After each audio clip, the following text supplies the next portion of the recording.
اردو لو story پر تمام دوستوں کو ویلکم کرتے ہیں۔ ثنا کی شادی بڑی دھوم دھام سے ہوئی تھی، لیکن نصیبوں نے ایسا کھیل کھیلا کہ سب کچھ برباد ہو گیا۔ اس کی شادی اپنے کزن سلیم سے ہوئی تھی اور شروع کے چند مہینے تو سکون سے گزرے، مگر پھر ساس، نند اور خود سلیم اس سے سوال کرنے لگے کہ 7 مہینے گزر چکے ہیں لیکن اولاد کی کوئی خبر کیوں نہیں؟ ثنا کے پاس کوئی جواب نہ تھا۔ 4 سال بیت گئے لیکن وہ ماں نہ بن سکی۔ ساس، نند اور سلیم تانا دیتے، پھپھو تو یہاں تک کہہ دیتی کہ یہ تو منحوس ہے، اسے چھوڑ دینا چاہیے۔ بانجھپن کے تانے اور الفاظ کتنی تکلیف دیتے ہیں یہ صرف ایک عورت ہی جان سکتی ہے۔ ثنا ہر رات دل پر یہ بوجھ لے کر سوتی اور ہر صبح سخت باتیں اس کا انتظار کرتی۔ وہ ہر روز اللہ سے دعا کرتی کہ یا اللہ مجھے معاف فرما، مجھ پر رحم کر، میں اب مزید یہ تانے اور باتیں سننے کی طاقت نہیں رکھتی، مجھے اپنی رحمت سے نواز دے۔ ساس کبھی حکیم کے پاس لے جاتی، کبھی ڈاکٹر کے پاس، اور ہر بار ٹیسٹ کلیئر ہو جاتا، مگر سلیم اپنا ٹیسٹ کروانے سے انکار کر دیتا۔ وقت گزرتا گیا اور پھر ایک دن جب ثنا کھانا بنا رہی تھی، سلیم گھر آیا اور ساتھ ایک لڑکی تھی۔ ماں نے پوچھا کہ سلیم یہ کون ہے؟ سلیم نے جواب دیا، اماں یہ تیری بہو ہے، ہم نے کورٹ میرج کی ہے۔ ماں پہلے حیران ہوئی مگر پھر ثنا کی طرف دیکھ کر بولی، اس منحوس کا کیا کرنا ہے؟ سلیم نے بڑے تکبر کے ساتھ ثنا کی طرف دیکھا اور 3 بار طلاق دے کر دوسری بیوی کا ہاتھ تھام کر کمرے میں چلا گیا۔ ساس اور نند خوش تھی لیکن ثنا کی دنیا تباہ ہو چکی تھی۔ اس کے پاس اب کچھ نہیں بچا سوائے آنسوؤں کے۔ وہ جانتی تھی کہ اس معاشرے میں ایک طلاق یافتہ عورت کے ساتھ کیا سلوک کیا جاتا ہے۔ طلاق والی عورت کو اکثر محض ایک بے قدر گوشت کا ٹکڑا سمجھا جاتا ہے۔ 5 سال پہلے وہ معصوم لڑکی کیا جانتی تھی کہ اس کا آنے والا وقت اتنے دکھ اور تکلیفیں لے کر آئے گا۔ ثنا کبھی اپنے ماں باپ کی لاڈلی تھی لیکن آج وہ طلاق کا داغ لیے گھر سے نکل رہی تھی۔ ساس نے گالی دیتے ہوئے کہا، اب اپنی یہ شکل لے کر نکل جا ہمارے گھر سے۔ ثنا نے کچھ نہیں کہا، اس کے لب جیسے سل چکے تھے، دل میں کوئی شکوہ نہ رہا تھا۔ وہ بیچاری کہتی بھی کیا، جب یہ زخم ہی اپنوں نے دیے ہوتے تھے۔ وہ خاموشی سے اپنے کمرے میں گئی، موبائل اٹھایا، الماری سے کچھ کپڑے اور ضروری سامان سمیٹا اور جاتے ہوئے سلیم کی طرف دیکھ کر مسکرا دی۔ ثنا نے کہا، آپ فکر نہ کریں، میں آپ کو بد دعا نہیں دوں گی، میرے نصیبوں کا سفر ہی ایسا تھا، خوش رہو تم دونوں۔ سلیم نے حیرت سے ثنا کی آنکھوں میں دیکھا جن میں ایک بھی آنسو نہیں تھا۔ وہ کیسے اتنا صبر کر رہی تھی یہ کوئی نہیں سمجھ پایا، یوں لگ رہا تھا جیسے کچھ ہوا ہی نہ ہو۔ ثنا نے اپنی پھپھو یعنی ساس کے سامنے سر جھکایا اور کہا، پھپھو جان، میں مانتی ہوں کہ میں بانجھ ہوں لیکن آپ میری ساس ہونے کے ساتھ ساتھ میری پھپھو بھی ہیں، کیا مجھے ہمیشہ کے لیے رخصت ہوتے ہوئے الوداعی پیار نہیں دیں گے؟ مگر ساس نے بے رخی سے منہ موڑ لیا۔ ثنا مسکرا کر بولی، کیسے اتنی نفرت کر لیتے ہیں آپ لوگ؟ یہ کہتے ہوئے وہ پیدل ہی اپنے میکے کی طرف چل پڑی۔ جیسے ہی اس نے گھر سے باہر قدم رکھا، صبر کا بندھن ٹوٹ گیا اور آنسوؤں کا سیلاب اس کی آنکھوں سے بہہ نکلا۔ دل میں تڑپ، بے بسی کی انتہا، لبوں پر ہزاروں شکوے اور شکایتیں تھیں، مگر وہ کس سے کہتی اور کون سنتا کہ اس پر کیا گزری۔ ثنا رکشے میں بیٹھ کر اپنے ماں باپ کے گھر پہنچی۔ وہ باہر سے مسکرا رہی تھی لیکن اندر سے بے حد لاچار تھی۔ امی، بھابھی، بھائی اور ابا سب سے مسکراتے ہوئے ملی جیسے کچھ ہوا ہی نہ ہو۔ امی نے پریشانی سے پوچھا، ثنا خیر تو ہے؟ آج اس وقت اکیلی کیوں آ گئی ہو؟ سلیم کہاں ہے؟ مغرب کا وقت ہو چکا تھا، اذان کی آواز سنائی دے رہی تھی لیکن ثنا نے کچھ نہیں کہا۔ اس نے وضو کیا اور نماز پڑھنے لگی۔ نماز کے بعد ثنا نے کہا، امی بھوک لگی ہے، کھانا دے دیں۔ ماں ابھی تک حیران تھی کہ معاملہ کیا ہے، لیکن اس نے کھانا دیا۔ ثنا نے سکون سے کھانا کھایا اور پھر کہنے لگی، امی میں اب سونے جا رہی ہوں۔ ماں اسے مسلسل ٹکٹکی باندھتے دیکھتی رہی اور پھر غصے سے بولی، میرا دل گھبرا رہا ہے، سچی بات بتا کیا ہوا ہے؟ سلیم نے کچھ کہا ہے کیا؟ ثنا نے دھیرے سے جواب دیا، نہیں امی، کسی نے کچھ نہیں کہا، بس آپ سے ملنے آئی ہوں، کہو تو ابھی واپس چلی جاتی ہوں۔ ماں نے سینے سے لگا کر کہا، بیٹی تیری آنکھیں بتا رہی ہیں کہ کچھ تو ہوا ہے۔ ثنا ماں کے سینے سے لگ گئی اور مسکراتے ہوئے کانپتی آواز میں بولی، امی سلیم نے مجھے بانچ کہہ کر طلاق دے دی ہے۔ ماں کو یقین ہی نہیں آیا کہ یہ کیا سن رہی ہے، یہ کیا کہہ رہی ہو میری بچی۔ ثنا نے آہستہ سے کہا، امی بس ہو گئی طلاق، اب کوئی تماشا نہ کرنا، جو ہونا تھا وہ ہو چکا۔ یہ قیامت مجھ پر اللہ کی طرف سے آئی تھی جو گزر گئی، پلیز ان سے لڑنا یا جھگڑنا مت، میں کسی سے کوئی شکایت نہیں کرتی۔ ماں تڑپتے ہوئے کہنے لگی، ثنا کیا ہو گیا ہے میری بچی تجھے؟ ہم ان لوگوں کو گریبان سے پکڑیں گے اور حق مہر کی بات کریں گے۔ ثنا نے مسکراتے ہوئے کہا، امی میری زندگی کو روک لگ گیا ہے اور آپ کو حق مہر کی فکر ہے۔ حق مہر لینے سے کیا ہوگا؟ کوئی فرق نہیں پڑے گا، الٹا 4 لوگ اکٹھے ہوں گے تو میری مزید رسوائی کا تماشا بنے گا، دونوں گھر میں گالم گلوچ ہوگی اور وہ لوگ بھی جان جائیں گے کہ جنہیں ابھی تک میری طلاق کی خبر نہیں ہے۔ سلیم نے مجھے چھوڑ دیا اور میں خوش ہوں، بس اب پلیز اس بارے میں کوئی بات نہ کریں۔ پھر ثنا کمرے میں جا کر آنکھیں بند کر کے لیٹ گئی۔ اسے وہ تمام باتیں یاد آنے لگیں جب اس نے دل و جان سے سلیم کی خدمت کی تھی۔ وہ اس کے پاؤں دباتی، وقت پر کھانا دیتی، کپڑے دھوتی، نہ سردی دیکھی نہ گرمی۔ وہ بس اس گھر کو گھر بنانے میں مصروف رہی، بھوک اور غربت کے دن دیکھے، تانے سہے اور سخت لہجوں کو برداشت کیا، اور آخر میں صلہ کیا ملا، طلاق۔ خیالوں میں گم ثنا کو وہ لمحے بھی یاد آنے لگے جب اس کے والد نے کہا تھا، ہماری بچی ہماری مرضی سے ہی شادی کرے گی۔ باپ نے کبھی نہ پوچھا کہ وہ کیا چاہتی ہے، نہ دل کا حال بیان کرنے دیا، بس خود فیصلہ کیا اور اسے خاموشی سے رخصت کر دیا۔ اور جس بے بس شخص سے نکاح ہوا، اس نے کبھی اس کی قربانیوں کو نہ دیکھا، نہ رات بھر جاگنا محسوس کیا، نہ محبت کو سمجھا۔ جب مطلب ختم ہوا تو طلاق دے دی۔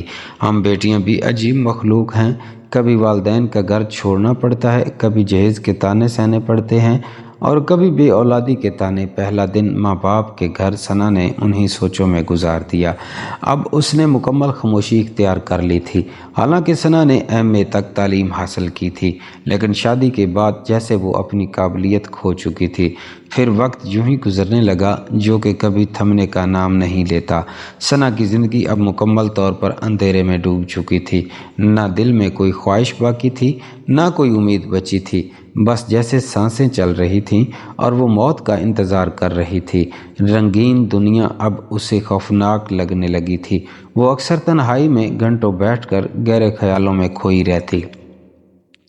ان مسلسل پریشانیوں کی وجہ سے اس کی یادداشت کمزور ہونے لگی تھی۔ رات کو کیا کھایا تھا صبح تک وہ بھول جاتی، کبھی کوئی چیز کہیں رکھ دیتی تو یاد نہ رہتا کہ کہاں رکھی تھی، وہ کہاں کھڑی یا بیٹھی ہوتی اسے ہوش نہ رہتا۔ طلاق کے بعد جیسے وہ ایک پتھر کی طرح بے حس ہو چکی تھی۔ بھابھی بھی اسے تانے دیتی، لیکن ثنا بالکل خاموش رہتی، یہ سوچ کر کہ اب کیا فرق پڑتا ہے کہ کوئی کچھ بھی کہے۔ جب جینے کی تمنا ہی ختم ہو چکی تھی تو دنیا کی باتوں کا اثر بھی نہیں ہوتا تھا۔ اس کا باپ بھی اس کی بگڑتی حالت دیکھ کر پریشان رہتا۔ وہ سوچنے لگا کہ نہ جانے ہماری زندگی کی کہانی کب ختم ہو جائے، لہذا اس نے جلد از جلد ثنا کی دوبارہ شادی کا فیصلہ کر لیا۔ لیکن ثنا کے لیے شادی کا تو اب سوال ہی پیدا نہیں ہوتا تھا۔ وہ شادی کے نام سے نفرت کرنے لگی تھی۔ اسے لگنے لگا تھا کہ سب مرد ایک جیسے ہی ہوتے ہیں، مطلب پورا ہونے تک ساتھ رکھتے ہیں اور پھر چھوڑ دیتے ہیں، نہ وفا کی قدر ہوتی ہے اور نہ خدا کے واسطے کام آتے ہیں، بس جب چاہیں بیوی کو زندگی سے نکال کر جلا کر خاک کر دیتے ہیں۔ ایک دن ثنا کے لیے ایک رشتہ آیا۔ لڑکا بیرون ملک ملازمت کرتا تھا، مگر عمر زیادہ تھی اور وہ پہلے ہی 2 شادیاں کر چکا تھا۔ مالی طور پر بہت امیر تھا، لیکن ثنا نے اس رشتے سے انکار کر دیا۔ اب گھر میں مختلف قسم کے رشتے آنا شروع ہو گئے، جیسے 5 بچوں کا باپ، کوئی 3 بار شادی شدہ، کبھی کوئی شرابی تو کبھی بوڑھا۔ یہ معاشرتی رویہ دیکھ کر دکھ ہوتا ہے کہ ایک لڑکی چاہیے کتنی ہی خوبصورت ہو، باحیہ ہو یا پڑھی لکھی ہو، ایک بار طلاق کا داغ لگ جائے تو معاشرہ اسے بے حیثیت سمجھنے لگتا ہے۔ لوگوں کی نظریں بدل جاتی ہیں جیسے اس نے کوئی سنگین گناہ کر دیا ہو، پھر چاہے کوئی اندھا، بہرا یہ شرابی ہو، لوگ کہتے ہیں کہ بس کسی طرح اسے بیاہ دو، کیونکہ اب اس کا رشتہ کون لے گا۔ ثنا کے لیے بھی کچھ ایسے ہی رشتے آ رہے تھے، لیکن وہ ہر بار انکار کر دیتی۔ اس کے والد بار بار اسے سمجھاتے کہ بیٹی، زندگی کا یہ مشکل سفر تنہا نہیں گزرے گا، کل کو ہم دنیا میں نہ رہے تو کیا کرو گی؟ لیکن ثنا انکار پر ڈٹی رہی۔ ایک دن شادی کی وجہ سے امی ابو بھابھی کے ساتھ اس کی بہت تلخ بحث ہوئی۔ اس کا بھائی کہنے لگا کہ ایک اچھا رشتہ ہے، لڑکا پولیس میں ہے اور اچھے کھاتے پیتے گھرانے سے ہے، اس سے تمہیں کیا اعتراض ہے؟ ثنا نے جواب دیا، جب میں نے شادی ہی نہیں کرنی تو اعتراض کیسا؟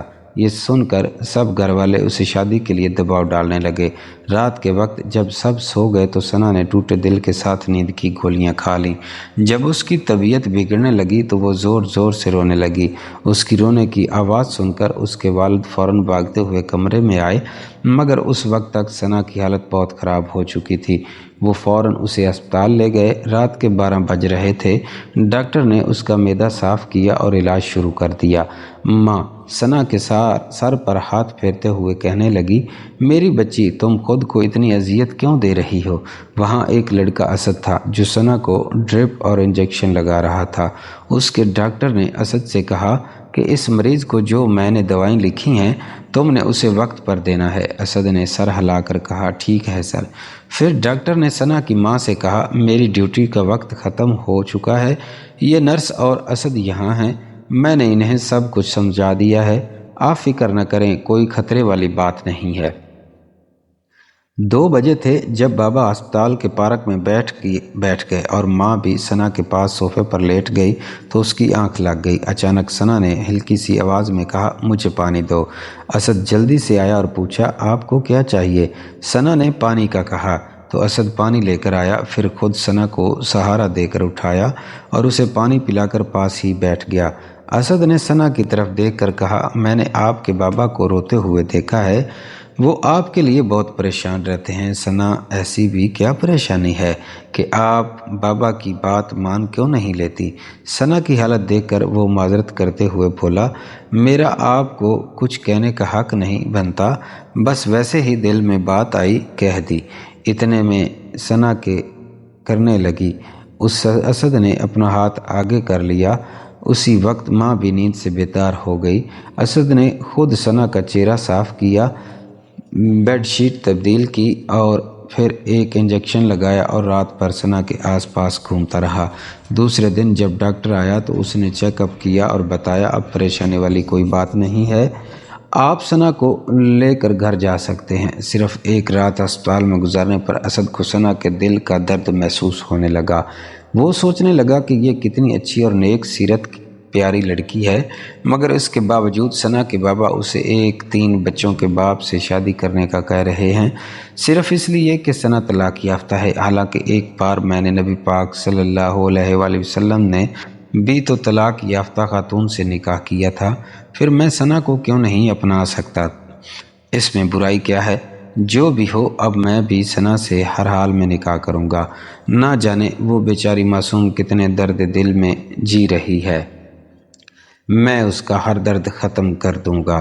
لہٰذا اسد گھر آیا، اپنی امی سے بات کی کہ امی جان، ایک لڑکی ہے، کچھ حد تک خوبصورت بھی ہے اور شریف بھی بہت ہے، مجھے پورا یقین ہے کہ وہ میری زندگی اور ہمارے گھر کو جنت بنا دے گی۔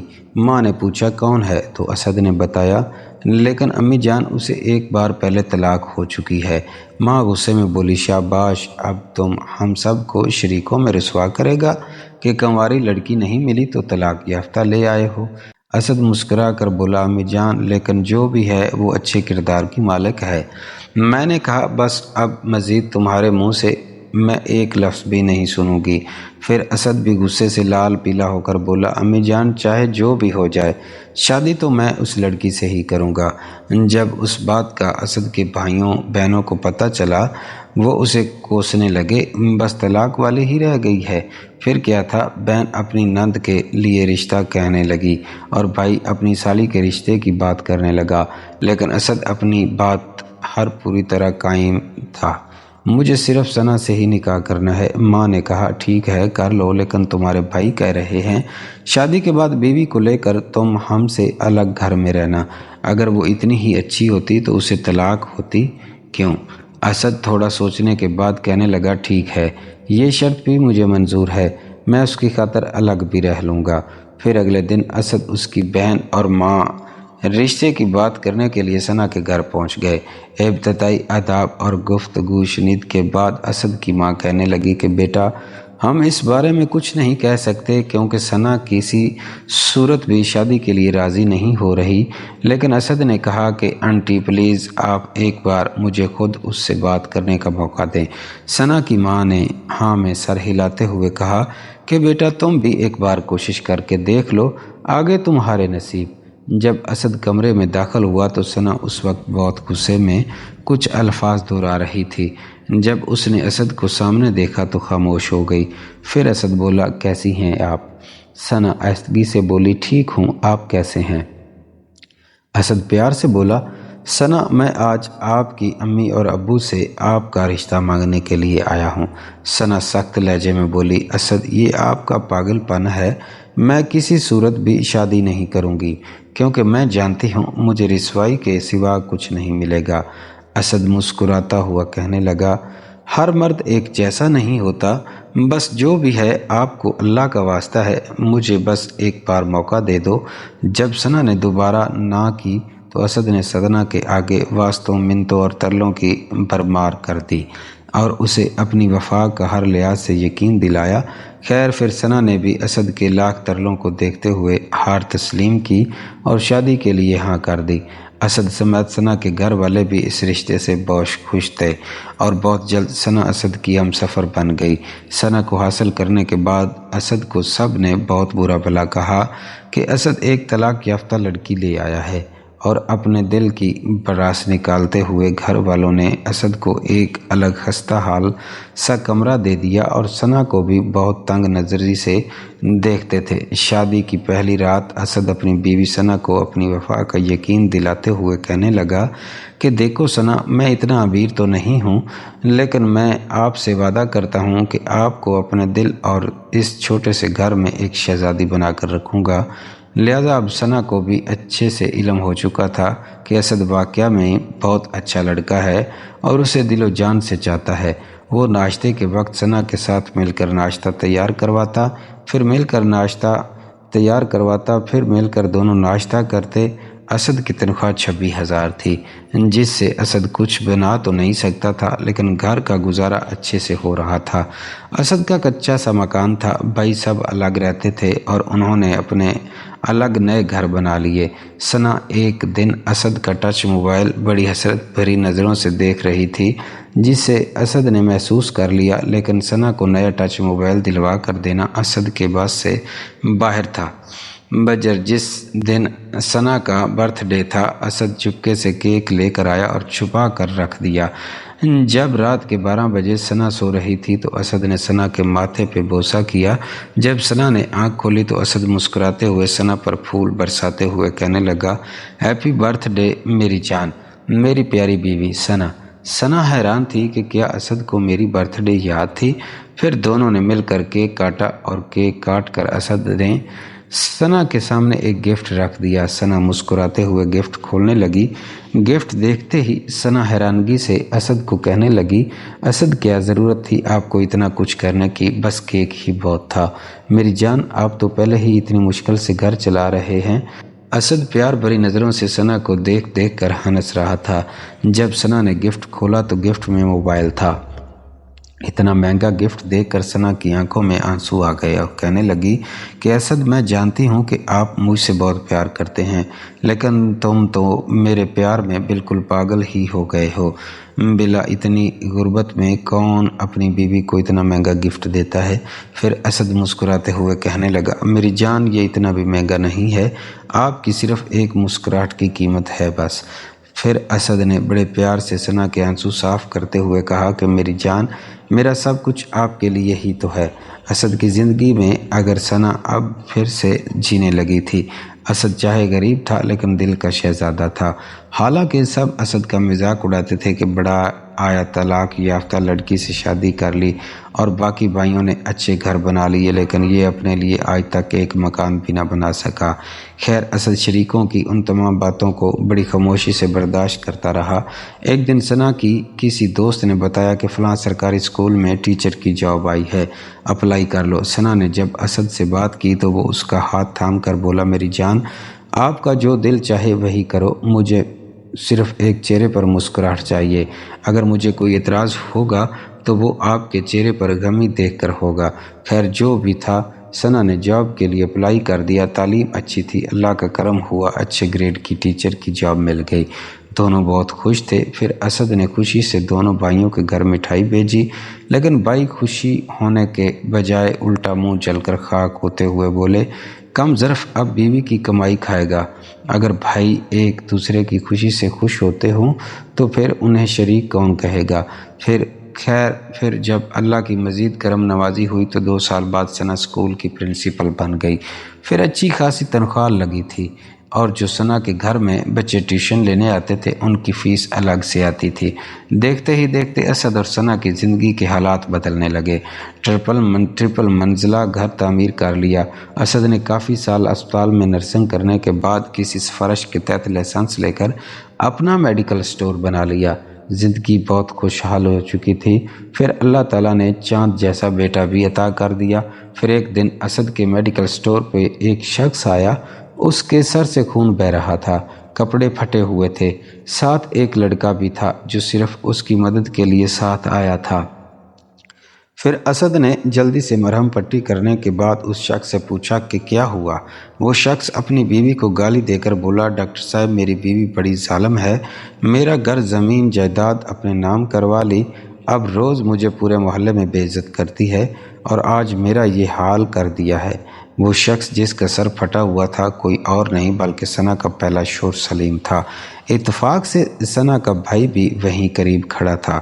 وہ بھاگ کر اسد کے پاس آیا اور کہا، بھائی جان، یہ وہی سلیم ہے جس نے ثنا کو گالیاں دے کر گھر سے نکال دیا تھا۔ اسد نے ایک نظر سلیم پر ڈالی اور پھر ثنا کے بھائی سے کہا، آپ تو ہمیشہ کہتے تھے کہ ثنا طلاق یافتہ ہے، لیکن کیا طلاق والی لڑکی واقعی اتنی بری ہوتی ہے؟